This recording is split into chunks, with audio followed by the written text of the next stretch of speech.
Welcome everybody to, once again, we're picking up where we left off last week. And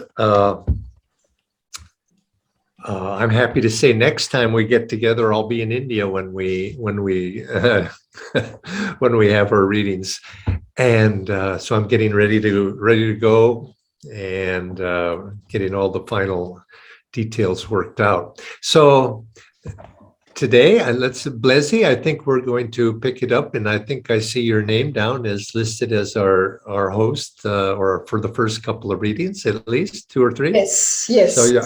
So let's give it over to you and Okay. continue. Yes, Jayaji. So Niriti is unable to join us. Niyati was to take up 35, so I've taken up 35. So quatrain 35. I think the vessel that with fugitive articulation answered, once did live and merry make, and the cold lip I kissed, how many kisses might it take and give? The paraphrase, Yoganandaji writes, in ecstasy on seeing my body entranced in death-like immobility, I posed questions to it. My body-conscious ego, conversing in the universal language of intuition, responded freely concerning its past lives and experiences. Once, long ago, it told me, it had been aware of itself as a true and perfect image of spirit. Thus it had lived a godly life on earth. Later it fell under delusion's sway, and thereafter reveled in the trivial pleasures of the flesh. I then tried, as if by kissing my bodily form, to instill divine perceptions into its submerged awareness, to embrace that part of my subconscious, in other words, which still identified itself with material life and lacked the warmth of spiritual wisdom. By repeated exchanges of divine love and joy, I sought to inspire my lingering material self with the desire to be born anew in the spirit. So here, Omar Khayyam is, and below Yoganandaji gives the keywords. The vessel he refers to as the physical body. Fugitive articulation is that he is referring to the intuition. And he's saying that as the devotee dives deeper into meditation, intuition reveals to the devotee, the true life. We think that when we are enjoying this world through the senses, that is the way to live, that is the way to make merry. And here, Omar Khayyam is revealing that no, true life is in the spirit, and it's only when we withdraw our energy from the senses, from the periphery of the body, and as we get into the spine, we begin to realize that this is how we need to live. This is how we. This is how the the soul truly enjoys, and this is how the soul can truly be happy and merry. And then the last line says, "And the cold lip I kissed." Master refers to the cold lip as the body, the physical vehicle. And it takes repeated divings into our inner self, into the inner spine, for us to be gradually purified and cleansed with every time we come into contact with the spirit, when we dive into deep meditation, when we enter into deep meditation, through that repeated contact with spirit, we begin to be purified and cleansed. And this may take many times, repeated, exchanges between this physical vehicle and the spirit, for us to truly understand and appreciate this higher reality of spirit, and then to give it forward, to inspire and be a beacon for others, to encourage others to take this journey. This is my understanding of the quatrain. And to sum it up, I would say Omar Khayyam is saying through this quatrain that the true life is of spirit, and it is not something we can appreciate if we are completely immersed in the physical, if we are in the physical materiality of this materiality of our lives, and dive deep into meditation. And through that through those repeated encounters with spirit, purify yourself and live and make merry in spirit. And now I'll open it up to. Yeah, well, Master writes elsewhere, of course, that and Swami, of course, made reference to Saint Paul, who says, "Verily, verily, I die daily." And but what Master's saying here is we must immerse ourselves in Sabikalpa Samadhi. And by daily dipping into that state of Sabikalpa, we're able to purify ourselves. And somewhere also in his writings, he said that experience is when you go into that state that and there's a phrase, a quote in the book of Revelations, I think it is in the Bible, where St. John is saying he looked down at his body lying at his feet. And he said, Master said, that's exactly what happens is you're in the Sabikalpa state. You're basically, you might say you're almost like, whether literally or figuratively, lifted up above the body. And you observe your dead body. My dead body lies before me because it's inert. And it says at your feet, and then you look down at that, but then also he says, remember, then you look upward to the light, and it's to the light that you want to go. And so you move up to the light, and then putting yourself in that light, you purify yourself of your gross impurities or your karmic impurities or whatever they might be. But he says you have to do that over and over and over again in diving into that clean water of spirit. And then slowly, it's like washing a muddy rag. You keep putting that muddy rag in clean water and squeezing it out, and little by little by little, all the mud is squeezed out of that cloth. And so it is with us in the body. And so, but how I just amazed, I look here, how in the world did Master get all that by reading this quatrain, but once you see it from that perspective, you say, oh yeah, that makes good sense. But from when you're reading the quatrain and thinking you're going into a tavern drinking wine, it doesn't make much sense at all. Anyway, that's my comment. Okay, anyone else? Thank you, Jayaji, for explaining it so well. Anyone else wants to share? Otherwise, we can go to. Oh, did you? No, wait a minute. Did you sum it up in 2 sentences? Yeah, I did. Say it again. I was, yeah, what was it? So sum it up, that the true life is of spirit. Omar Khayyam is reminding us that true life is of spirit, and we need to meditate deeply, regularly, to be able to appreciate that true life, the spiritual life. That's good. That was 2 sentences. Good. Okay. Okay. What's next? So next is Quatrain 36. Let me just go on to Quatrain 36. So here this says, for in the marketplace, one dusk of day, I watched the potter thumping his wet clay, and with its all obliterated tongue, it murmured, gently, brother, gently pray. One day as I entered the state of ecstasy, and as my awareness was fading from the day of body consciousness, I see this is a long one actually. I beheld that place when souls are sent to earth. Gazing with inner vision, I beheld the divine energy shaping the little bodies that would serve souls as their earthly residents. I saw new forms being condensed and molded out of the blazing furnace of life force.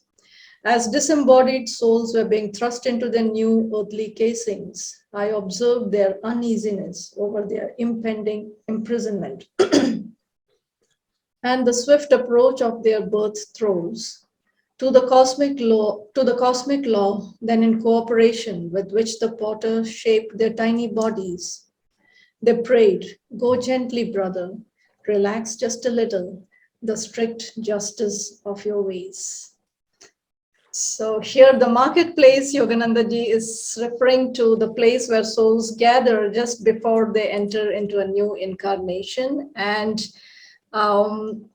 one day in deep meditation, when he entered that state of ecstasy, when his consciousness was entering into a deep state away from body consciousness, he was given the vision of a potter, that is a creator, the creator designing the physical form of souls that were ready to enter into a new birth. And here Omar Khayyam reveals that the wisdom that our thoughts, our actions do not die with us, they go with us from one life to the next. And we need to pay for them till we harmonize them in the divine will. And often we choose to run away from the high road because we find it hard, we find it difficult, it's not to our liking. I remember watching this one movie where this person says, he was towards the end of his life. He says, "All my life, I have known the right road to take, but I never took it." And so often we, we know what's the right road, but we hesitate because we are fearful, because we feel, no, it's too hard. And so in like vein here, Umar is saying there is no escape. I mean, we have the choice of raising our energy and trying to overcome what needs to be overcome. Or we have the choice to take the shortcut, to take a different road, to stray from the divine will, to stray from what is right. But eventually there is no hiding. I mean, you can't run too far or hide from the karmic law. The law catches up.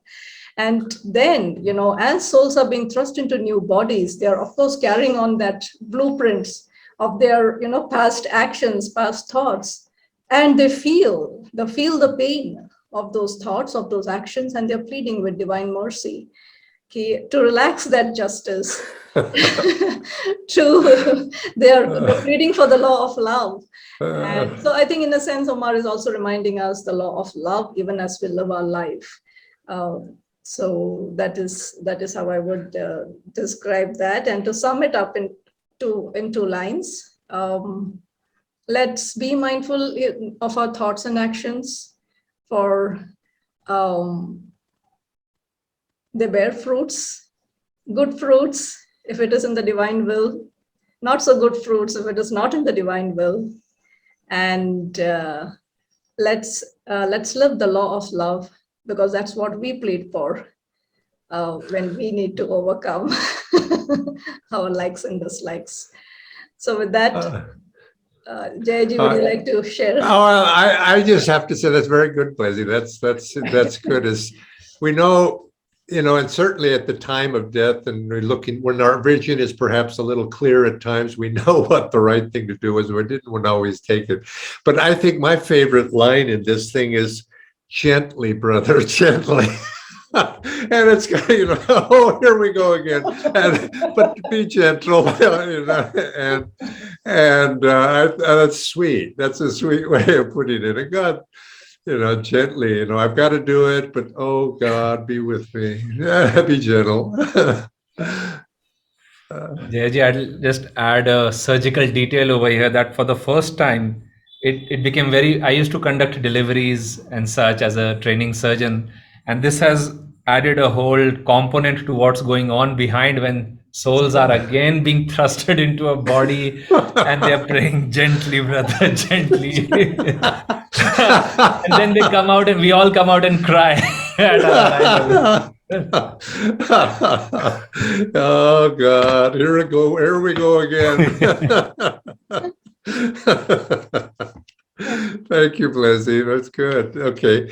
Thank you, Omar. Okay, next. What's the next one? The next one is Quatrain 37. Fill the cup. What boots it to repeat? How time is slipping underneath our feet.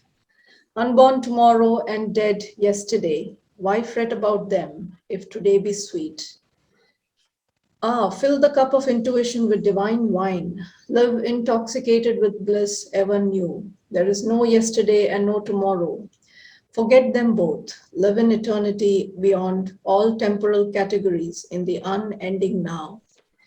And Yogananda ji, there is a quote of Yogananda ji where he says, live quietly in the moment and live quietly in the moment, and the future will take care of itself. And here Omar, I think, is saying that, we love to repeat, oh, time is flying, I don't have time, I don't have time. And we spend our present, we expend the present opportunities we have, and either lamenting the past or making castles for the future. And he's saying, seize the moment. This is the moment. If we live this moment fully, then we will naturally be uplifted in fulfillment without being burdened by what happened in the past or what will happen tomorrow, and so on. So he says the key is to live in the bliss of this moment, that if we can learn to be fully aware of the present moment, then we are free. Then we live in that bliss. We live, the now is our door to bliss, our door to joy and eternal life. So here is, so to sum it in 2 lines, is stop lamenting that time is flying, I don't have time, and make use of the present moment. It is our opportunity to find joy, to be in bliss, to be in God's presence. I think what you're saying and what Master and Omar are saying here is remember how Masters, we are taught that the 2 forces that create karma, you might say, keep the waves of karma going. The 2 forces are desire, and of course that's the future, desire for the future, living in the future. And the second one is regret for what happened. So when we focus in our lives on those 2 forces, desire and regret, that just keeps the waves in motion. And what like you say, what Omar is saying here, what Master's saying, is you put those 2 aside, and it's in the moment right now that we have to, because that's where our karma is, you might say, we have that potential of either forward or backward, tomorrow or yesterday, but be in today, right now. So. I thought it was really a fascinating choice of word in the paraphrase. Forget them both. Live in eternity beyond all temporal categories in the unending now.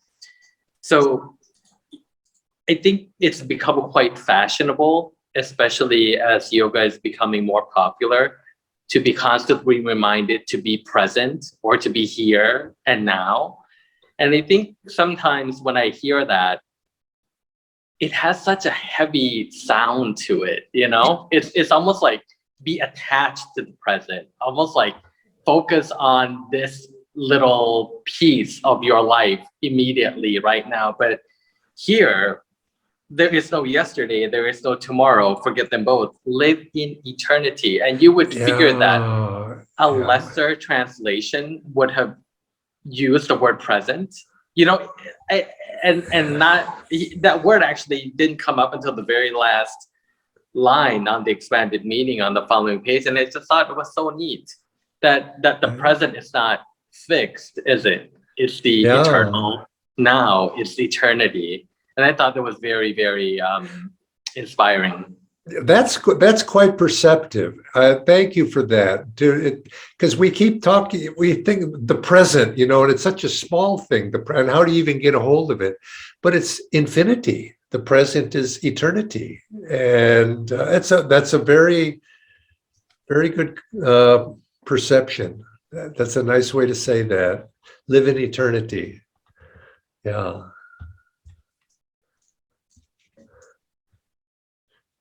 Okay, well, let's see. Is it Pranya? Are you next? Yes, sir. Oh, good. Okay. So, Quatrain 38. One moment in annihilation's west, one moment of the well of life to taste. The stars are setting and the caravan starts for the dawn of nothing. Ah, make haste.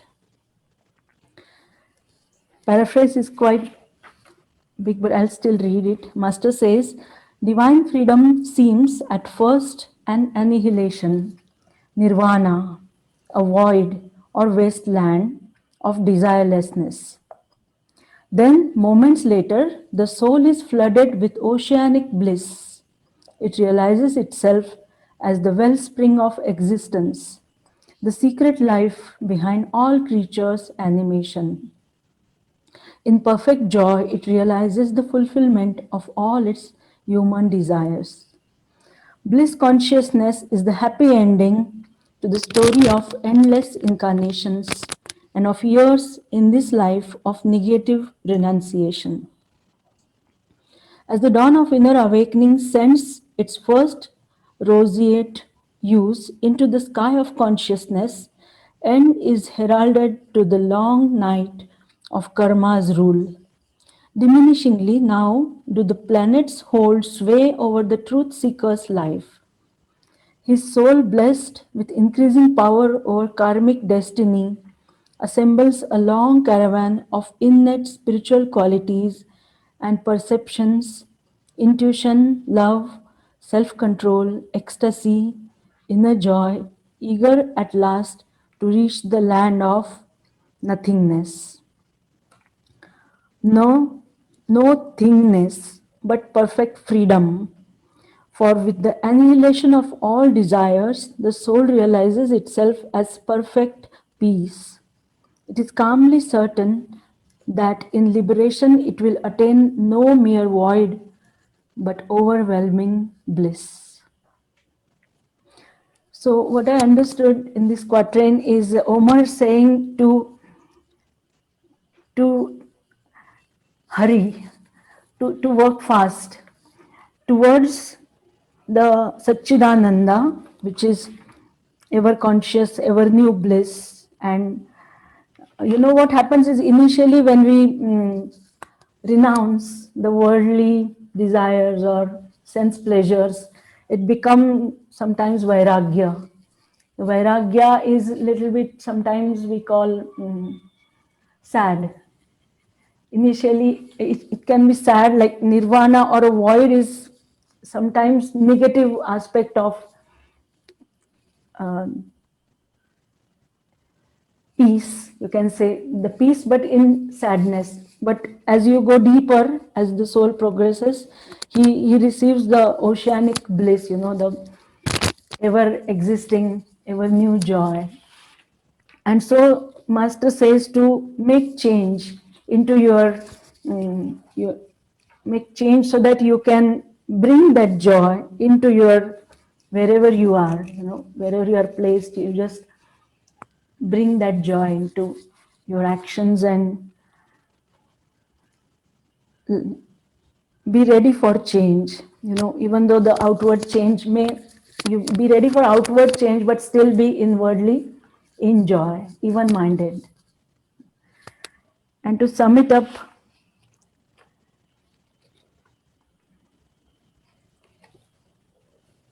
Omar says and also Master says to hurry or to work towards the perfection to accommodate change, to be joyful and even minded. That's only one sentence. That's fine, different. Yeah, teasing you. That's so inspiring. But even if you're sort of thinking about that just in a worldly way, sometimes doing the hard thing sometimes seems like it's that sadness you mentioned of doing something. But always realize that behind whatever, letting something go that's been burdening one for perhaps a long time, and behind it all, there's a joy that's there, and that God is behind all seemingly outward difficulties and tests and trials of one's life, that behind it all, that there's always that bliss and joy that ultimately is there. And just to have that confidence that we will be supported in whatever the difficult challenges we take up in life, that we hang on and God is there. That's you can see it even on, this is, he's speaking in a very exalted state here, but even our day-to-day life, bringing that down into that confidence that God's with us always. Nice. Okay, any other comments? Any comments? Okay, well, we're making good progress today. Let's go to the next one, which would be, Pranya, I think you have Yes, this one sir. too? Yes, Okay, sir. This is also. okay. How long in infinite pursuit of this and that endeavor and dispute? Better be merry with the fruitful grape than sadden after none or bitter fruit. So this is in continuation to the feeling, I think, the nirvana, or when we run behind the material desires, he says we will again and again go into that bitter fruit, the sadness, which will be, unending until we find to rise above it, to find way to rise above it and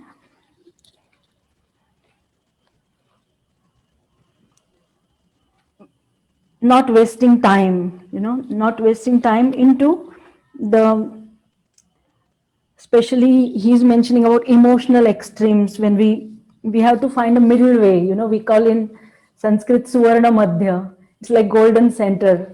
So if you find that golden center, calmness, not to go into extremes, but to be at the center. That's what I think he's mentioning. Pranya, why don't you read the paraphrase? I think you skipped Yes, sir, that I may. part. Yes, sir, yes. O wandering soul, why waste incarnations struggling and competing in the pursuit of unquenchable desires? Why not simply be happy, divinely happy in yourself? Intoxicate your mind with the fruitful salvation, yielding wine of ecstasy. How foolish to pass your life in the sadness of broken dreams, to live without ambition, to persist in bitterness merely because you once tasted the grief-inducing fruits of earthly desires. How foolish to renounce hope of any other fulfillment. So Master explains very beautifully into this that you should not go behind those, foolish desires or foolish pleasures which will give you sadness later on, but to come out and go within, go at the center. I find this a very poignant reading here. It's just very touching in a way. But I think he asked this question, why not simply be happy rather than chasing happiness? And I think that's really I think, an important question. Why not simply be happy and choose that every moment of one's life? Just because it's something we have the power to do that, but we don't. And it's especially people get discouraged, and why hang on to that discouragement and just think, oh, this is the way life is. It does all come back to our own. We can make the choice, but yet we don't. I just find that very poignant, the question that humanity as a whole, we choose or we don't choose, and we make the false choice. I just Anyway. remember Swamiji's song, The Secret of Laughter, which we learn in choir. So Swami mentions about it's not in the things, and it's just your joy which will bring joy. So don't attach to. Mm-hmm. Yeah. Don't be attached to the material pleasures and worldly. Yeah. Okay. Jai, I think to your point, why do people feel that way? I'm not sure if my Guru Bhais would agree with me. It's likely because the consciousness always expect that there's just a better thing around the corner. That grass is always better out than on the other side, and you're always missing something if you're not out there trying to pursue it.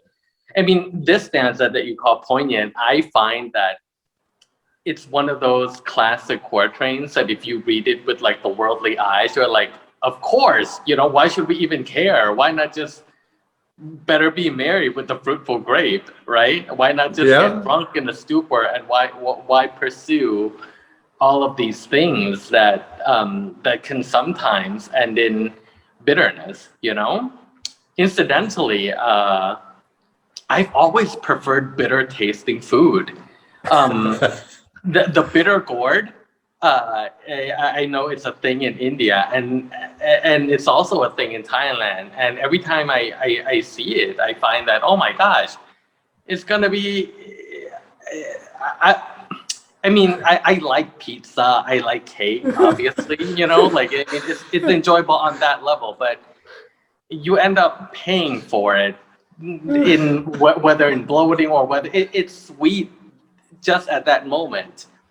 But in bitterness, right, it can be kind of jolting to the senses at first, but that you're doing something good in the long run, and it's worth the bitterness. I don't know what it is, but when I understand it that way, like actually I prefer it, So like if I have some bitter gourd, in fact I had some for dinner tonight, and I also made sure to get a piece of cake for dessert, and it doesn't feel so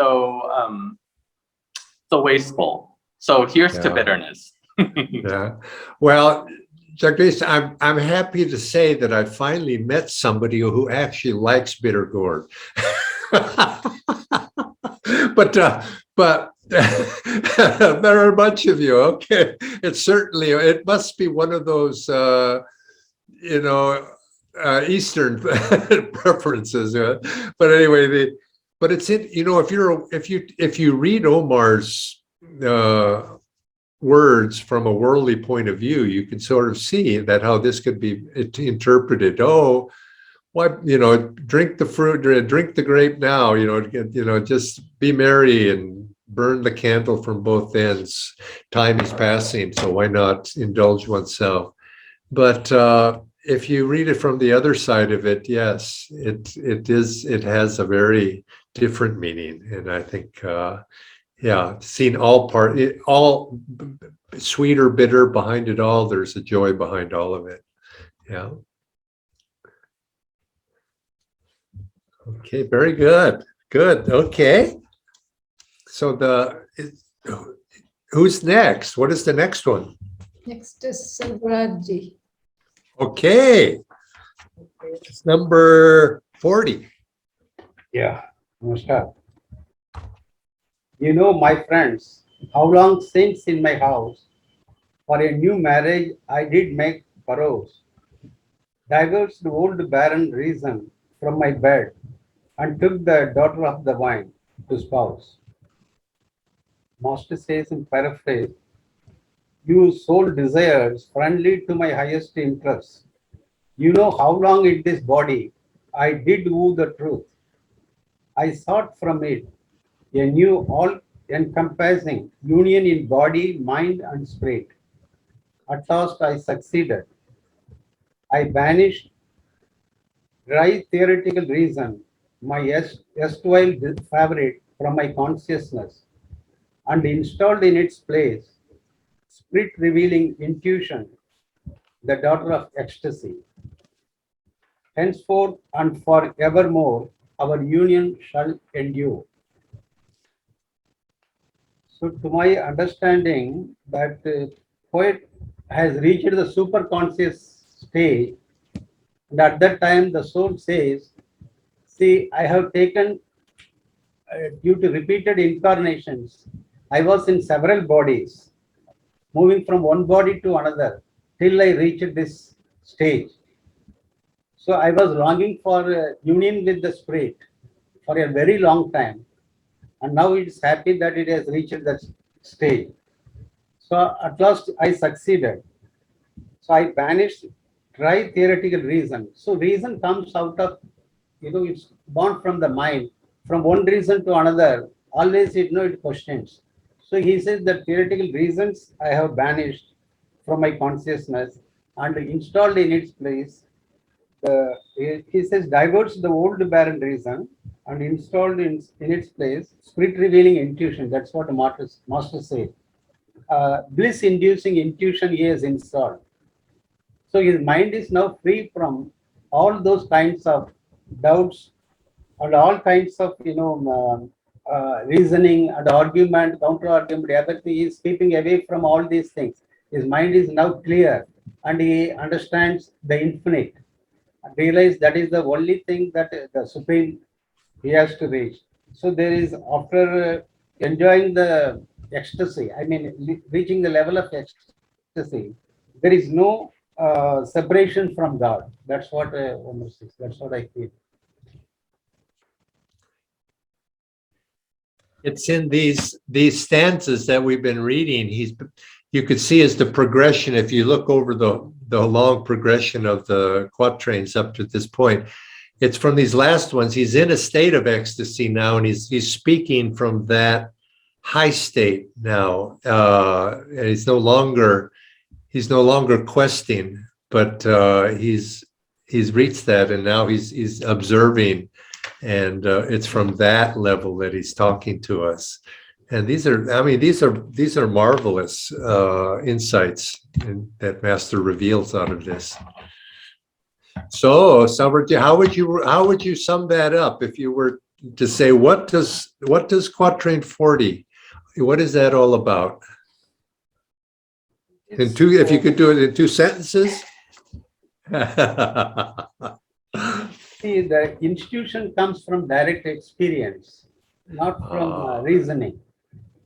So when the intuition starts directing us, then there is no separation. There is no slip from the God's consciousness. That's what. Yeah. I like what you said about direct experience. It goes. I think a little bit back what Jagadish was saying is, how do you know? Why don't I grab the moment right now? And if the temptation is there to grab the lower pleasures of life, if we don't have direct experience, that's why we need that. And I think Master comes, and the Masters came to give us tools to be able to have a direct experience, because until we have some direct experience, we can't compare. And we're always going to be choosing the lesser unless we can compare it to something that's better.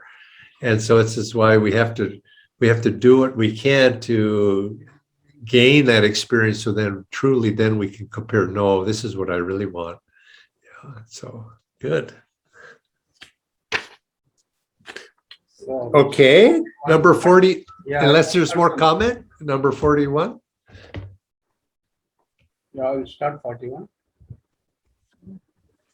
For is and is not, though with rule and line, and up and down without, I could define. I yet, in all I only cared to know, was never deep in anything but wine.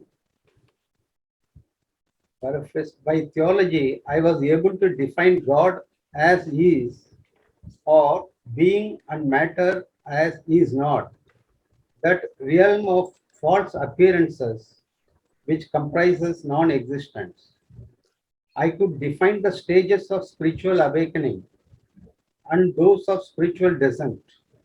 I could discourse on the hidden presence of spirit within matter. I discussed endlessly the complexities of natural law, yet with all my logic and my knowledge of scriptural lore, nothing ever truly held my interest except divine experience, the wine of ecstasy. This is also in continuation of the earlier quatrain, I feel. Ah, See, Master says the poet has understood the eternal existence of God. And so theologically, he can define the God as he is. He can also realize the false cosmic images which are disturbing, and he is able to differentiate between the cosmic false delusions and a real God. So the next line he says, I could define the stages of spiritual awakening and those of spiritual descent. So spiritual awakening, see, now he has acquired a lot of knowledge after the wisdom of seeds are implanted in his mind, and the wisdom of ecstasy he has already tasted. So he says now he can discourse on the hidden spiritual presence of spirit within matter, as well as spiritual awakening and spiritual descent. Spiritual awakening, you can talk about, rising the energy from the lower chakra to the higher chakra and reaching the level of super consciousness. And the spiritual descent, he has put the word, even though some people reach the super conscious level, the new egoism, there are chances for keeping him away from God. So that is what spiritual descent he is mentioning, mentioning, I think. He says he discourse on the hidden presence of spirit within the matter. I discussed endlessly the complexities of natural law. So natural law is whatever we sow, we are going to reap it. Give love, you will get back love. So he has acquired a lot of knowledge on these things, but he is no more interested. These things are not interesting now, but his only interest is to enjoy immerse in God and enjoy the divine ecstasy. That is his wish. That's what Omar says in this quote. I think this is what many saints have expressed this sentiment. I think over the millennia, they said, there's a certain level where to talk about God and to share God and to outwardly express and understand all the workings of the universe and how God creates this or creates that. They're very fascinating, but eventually they just want to be in joy and in ecstasy. Put all that aside, take the book and put it over there and just be in joy. And I think, on our level, I think that's true too. Is there's a love of thinking about it, discussing, but eventually you just want to be in joy and put all that aside. It's very relatable. Because the intellects will jump from one reason to another. Exactly. That's exactly it. Yeah. And I think we can recognize that. Thank you so much. I may say to some of always be in divine joy. Yes. Always be in divine joy. That alone will give permanent and never-ending life. Never-ending joy. So always be in divine joy. That's what I think. Instead of wasting time on the unnecessary arguments.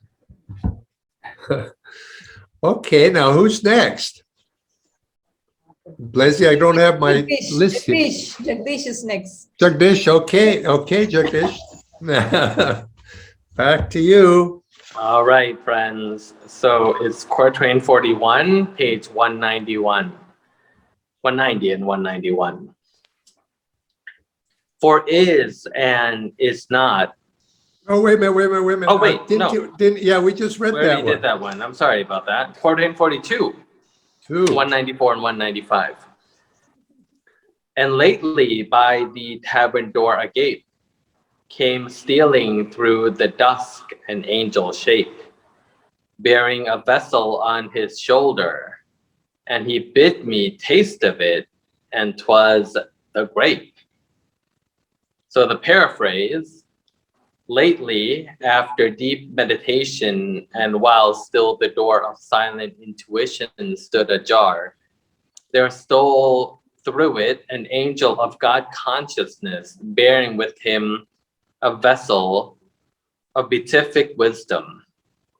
Drink, he requested me, and I did taste. Ah, wonder of wonders. It was the divine nectar, heavenly bliss. So here he continues that very deep, poetic, almost otherworldly observation on the divine experience.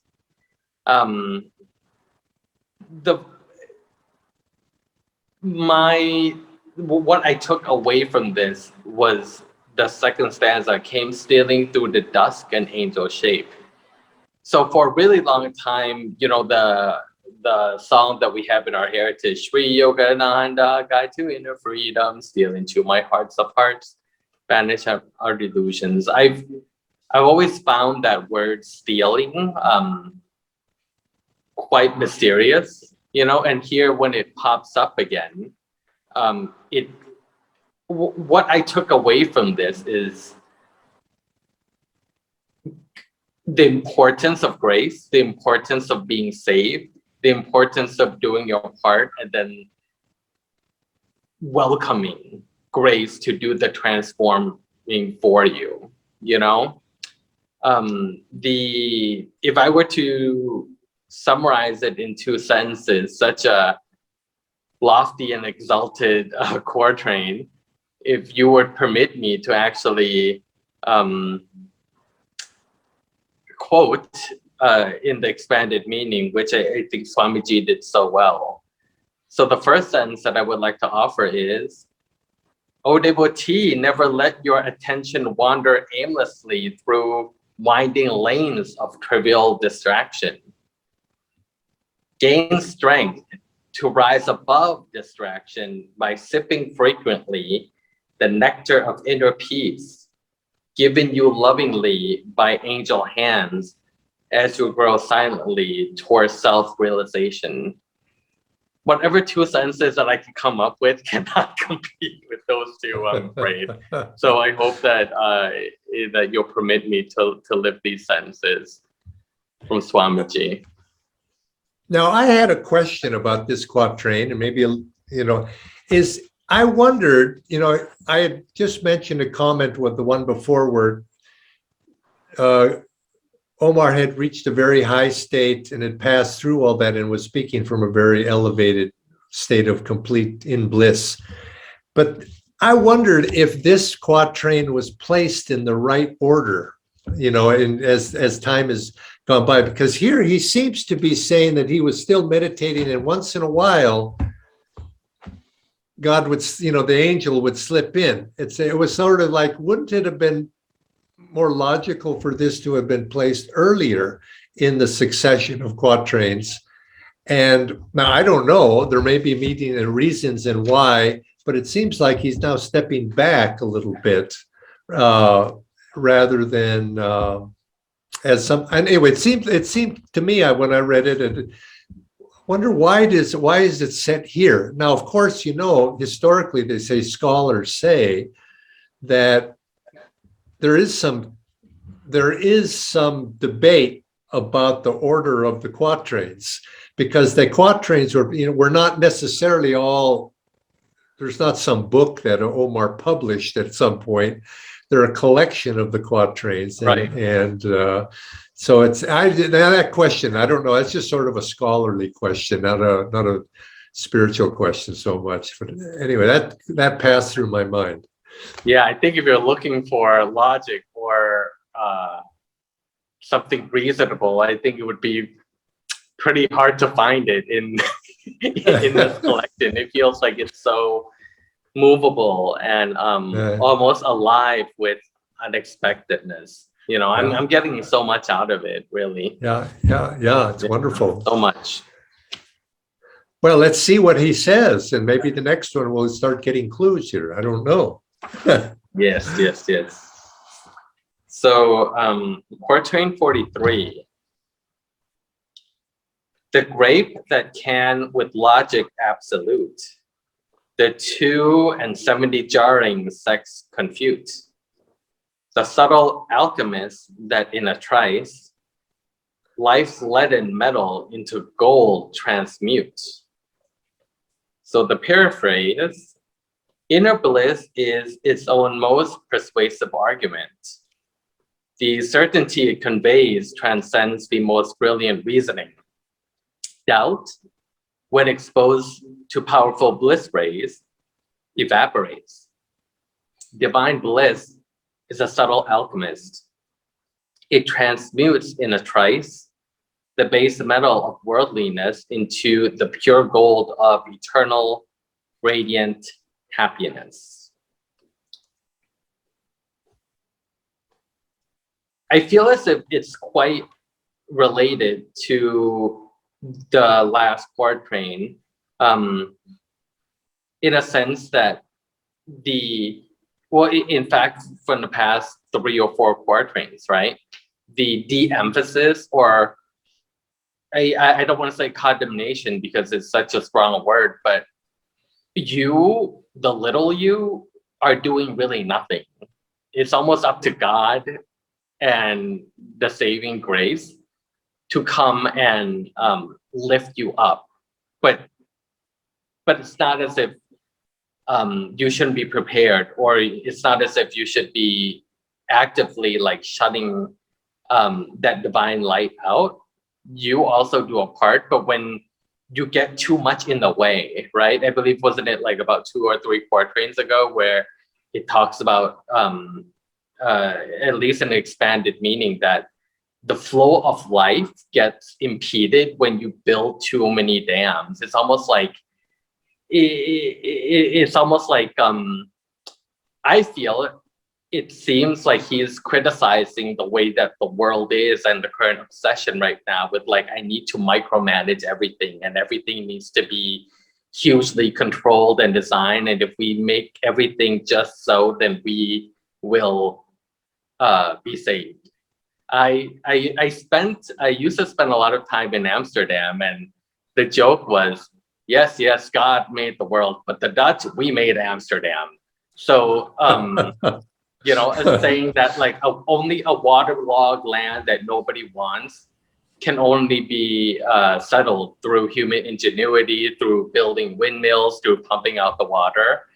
And I feel as if I thought about that as I was reading this, right? That it's so tempting for the ego to say that it's us doing it. You know, what do you mean it's God? God has very little to do with it. But here, Omar Khayyam is almost saying, not almost, he is saying the opposite, right? You know? So the 2 sentences that I kind of offer, and I'm also plagiarizing again, so please forgive me, but it's so beautiful what Swamiji wrote. Wisdom alone, not drunkenness, is competent to refute ignorance. Doubt, when exposed to powerful bliss rays, evaporates. Well, that's a very good way to sum that up. Doubt, when we, you know, because all of us have doubts. It's a part of the human condition to be doubting, you know, to have questions or to be second guessing ourselves. But it's the cure for that is to expose it to bliss rays. That's wonderful. I guess you could say that's the cure for much of our dilemma. Exposure to the higher consciousness, to let the light come in, and it'll answer all the questions that we have. That's good. That's a wonderful way to end the session today. To keep all of us keep that in mind. That's the answer to everything. Joy is the answer, and so I think that's summing up for today. I believe, Pranya, you're going to say? Yes, I just like, you know, like the way Omar explained about, Omar says about the subtle alchemist that in a trice. So we can end with that, you know, subtle alchemist. Yeah. It's just in a moment, everything can change. And I think that moment is always potentially right there if we learn to be able to grab onto it. Okay.